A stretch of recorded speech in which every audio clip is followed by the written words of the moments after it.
testa, ho un grillo per la testa. Sono Beppe Scienza, insegno al Dipartimento di Matematica dell'Università di Torino e da un po' di anni, anzi un po' di decenni, mi occupo di risparmio e di previdenza integrativa. Questo governo, presentato un po' come il governo dei bocconiani, sui quali ce ne sarebbe da dire parecchie, perché in realtà proprio sul tema del risparmio e della previdenza integrativa i bocconiani tengono bordone ai peggiori prodotti e ai peggiori soggetti nel settore. In effetti, più che un governo di bocconiani, ha l'aspetto di essere un governo di banchieri e addirittura, visti due soggetti come Corrado Passera ed Elsa Fornero di Banca Intesa, mi domando se le riunioni vengono fatte a Palazzo Chigi o direttamente alla sede milanese di Banca Intesa a San Paolo. Ma questo è un fatto formale, le riunioni si possono fare da qualunque parte. È la politica che preoccupa, e preoccupa per adesso e preoccupa per il futuro, perché questi soggetti, ripeto, Corrado Passera e Elsa Fornero, hanno un passato che, diciamo, promette male, e già hanno preso alcune decisioni. Io mi limito a trattare gli argomenti del risparmio e della previdenza integrativa, che non sembrano proprio nell'ottica dei cittadini. Su Corrado Passera merita dire qualcosa, non tanto sulla vicenda all'Italia, dove ha tenuto sicuramente le parti del governo Berlusconi, ma fare un piccolo passo indietro.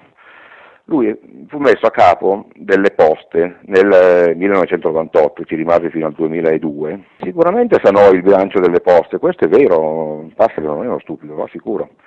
Però come lo sanò? Lo sanò creando Banco Posta. Negli uffici postali, se uno entra vede più sportelli finanziari che sportelli per i prodotti postali, anzi finisce che chi vuole fare una raccomandata o ritirare un pacco si trova un po' con pesce fuor d'acqua, e Banco Posta ha trasformato le poste in un bazar di prodotti finanziari in genere pessimi, o comunque cattivi, sicuramente mediocri, soppiantando in gran parte i buoni fruttiferi postali e aumentando certamente i ricavi delle poste, ma giocando sulla fiducia che la gente aveva nelle poste, perché abituate ai buoni fruttiferi postali con cui non poteva perdere niente, tuttora non può perdere nulla perché saranno una cosa un po' polverosa, poco entusiasmante, però i buoni fruttiferi postali continuano a essere l'unico prodotto insieme con i conti correnti e i polizzi bancari dove uno non rimette mai quello che ha messo e può ritirarlo qualunque giorno.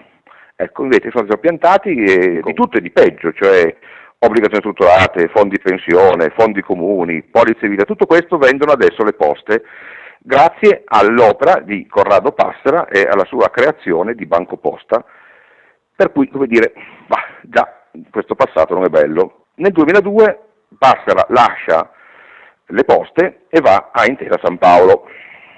Qua Intesa San Paolo, prima banca italiana per il numero di sportelli, forse non peggio delle altre, diciamo, ma certamente specializzata nel rifilare ai propri clienti prodotti di risparmio e previdenziali studiati per far guadagnare la banca, non certo il cliente. Fra cui alcune cose tremende, come delle polizze vita che intrappolano uno per un anno. Uno ha dei soldi disponibili, sottoscrive la polizza vita e per un anno i soldi sono bloccati.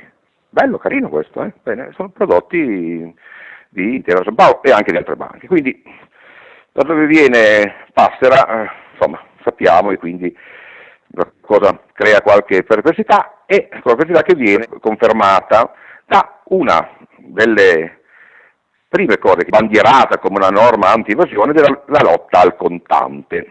Ora, quella della lotta al contante è un vecchio cavallo di battaglia delle banche italiane da un po' di anni, 7-8 anni, che continuano a dire che in Italia si usano troppi contanti, bisogna pagare con moneta elettronica o simile. E tutte queste cose qui vengono ripetute dai giornalisti economici che, come pappagalli, qualunque idiozia dica l'ufficio stampa di una banca, loro lo ripetono alla loro pagina. Per cominciare, questo non è vero, perché anche all'estero, per esempio in Germania, l'uso del contante è molto alto. Da uno studio recente, dell'anno scorso, della Deutsche Bundesbank, della Banca Centrale Tedesca, risulta che i tedeschi, l'82% degli acquisti fatti dai tedeschi viene fatto con moneta contante, e la Banca Centrale Tedesca non trova niente di male in questo, anzi lo trova logico, dice beh è logico per i piccoli importi, per varie cose sul contante, lo trova logico. No, qui no, siamo arrivati al punto che questo governo ha deciso, poi adesso sta rimangiando in parte, che le pensioni oltre i 500 euro vanno pagate non in contanti, ma in forma di accredito di suo conto corrente. Ora, pensare che il pensionato che ha 700 euro di pensione e ritira alle poste 700 euro, 730 euro, con questi soldi ricicla denaro sporco, è un'idea un po' strana. Perché questa lotta ai contanti? Ma perché le banche ci guadagnano in tutti i pagamenti elettronici. Ci guadagnano in due sensi: uno, quello più immediato, le commissioni che prendono, le commissioni anche sul banco, ma le commissioni sulle carte di credito che arrivano anche al 4%. E di fatto la Confcommercio è contraria a questo divieto di pagare in contanti, perché ogni volta che un commerciante incassa con una carta di credito o in altra maniera, una parte viene lasciata via dalle banche. E poi c'è un altro punto, che alla banca fa tanto gioco che restino soldi sui conti correnti e non nei portafogli in banconote, perché così ha un finanziamento che non paga nulla, perché su questi conti correnti non dà nulla di interesse, e le banche hanno fame di soldi in questo tempo, in questo momento di crisi, e hanno difficoltà ad averli, perché tra l'altro le banche non si fidano a prestare i soldi l'una all'altra. Il punto è che quando io pago in contanti in un negozio, in questo pagamento la banca non ci guadagna nulla. Io le banconote le do al commerciante, ritiro la merce, la banca ne vuole guadagnarci anche su questo. Ora, prendiamo un altro soggetto di questo governo, Elsa Fornero, la quale adesso, a quanto pare, oltre che fare la ministra, vuole anche dedicarsi ad altre attività, cioè fare l'attrice specializzata in scene di pianto, recitata anche un pochino male. Elsa Fornero viene anche lei da Banca Intesa, dove era nel Consiglio di Sorveglianza. Prima era stata nella Compagnia di San Paolo, fondazione bancaria, e un suo prodotto è il CERP, Centro di Ricerca sulle Pensioni, vicino a Torino, finanziato anch'esso dalla Compagnia di San Paolo. Per adesso la Fornero si occupa di massacrare un po' le pensioni, i pensionati. Quello che mi aspetto purtroppo è un attacco pesante al TFR e un aiuto alla industria parassitaria della previdenza integrativa, perché anche qui abbiamo dei precedenti. I precedenti sono vari articoli di costei e in particolare la posizione che assunse nello sciagurato semestre del 2007, in cui se uno stava zitto il suo TFR finiva nei fondi pensione. Ebbene, in un'intervista radiofonica, Elsa Fornero, del 19 gennaio 2007, si esibisce in questa affermazione riguardo ai fondi pensione e al dare quindi i propri TFR a gestori.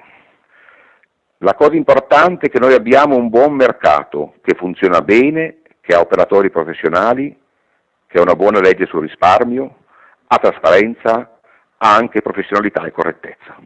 Cioè, dopo tutto quello che è capitato in Italia, Argentina, Cirio, Parmalat, fondi comuni che fanno perdere soldi dal 1984, da quando esistono, abbiamo un buon mercato che funziona bene, che ha professionalità e correttezza.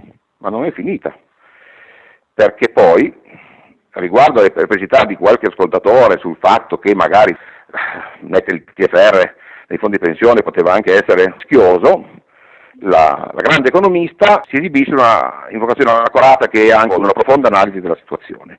La sua affermazione è: ci vuole anche un po' di fiducia. Ecco, come dire, siamo a livello del noto slogan di Carosello degli anni 60, Galvani vuole dire fiducia. Ora, da questi ministri provenienti da Banca Intesa io mi aspetto purtroppo il peggio per i risparmiatori e per quanto riguarda il TFR per i lavoratori italiani. Ecco, io da una persona come Elsa Fornero mi aspetto interventi a danno del TFR e a favore di quella strana alleanza spuria che è fatta da sindacati, associazioni, categorie padronali, banche, assicuratori e gestori, che tutti in un modo o nell'altro, succhiando soldi ai lavoratori, guadagnano sulla previdenza integrativa, costringendo i lavoratori stessi a giocarsi il proprio TFR alla roulette dei mercati finanziari.